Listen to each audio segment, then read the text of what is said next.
তোমার বাবার তিল তিল করা টাকা, বেচারা কেউ 16 বছর বিদেশ, কেউ 18 বছর বিদেশ, রক্তটা পানি করে পয়সা রোজগার করে, কি পরিমাণ ঘাম শরীরটা দিয়া ঝরে আরব দেশে মরুভূমিতে। আহা,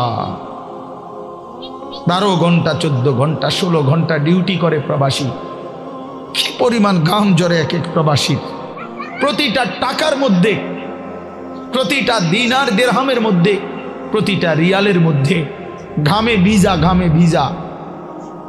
এত ঘাম, এত কষ্ট করে যে মানুষটা স্ত্রীর আদর পায় না, ছেলে মেয়েদের আদর পায় না, 18 বছর 16 বছর 14 বছর, যার একটা ছোট বাচ্চা আছে, মনে করো মেয়ে আছে ছেলে আছে ছোট, সে দেশে বাবা বিদেশে, কি পরিমাণ বাচ্চাটা বাপকে দেখতে মন চায়। আমি তো ওই আমার সাথীদেরকে জিজ্ঞাসা করেন, আমার গাড়িতে রাতের যদি 3টা বাজেও আমি যাই, 2:30 3টায় আমার ছোট মেয়ে 3 বছর বয়স, কোনো সময় কোনো দিনও ঘুমায় না। আমি যতক্ষণ না যাই ওই ঘুমায় না।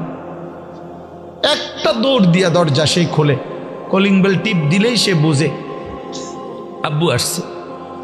তার মার সাথে সে আইসা গেটের সামনে দরজা খোলে, তো ও যখন হাসে আমার কাছে মনে হয় গোটা পৃথিবী হাসে।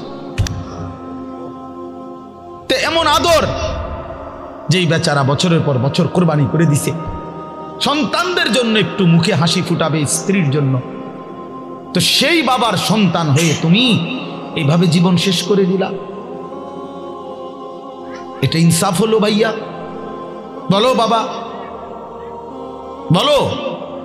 প্রিয় বন্ধু আমার, বাপ আমার, সন্তান আমার, ছেলে আমার, কিশোর নওজোয়ান, আমি এক ফেরিওয়ালার মতো চিৎকার করে বললাম যে নিজেকে নষ্ট করে দিও না ভাই।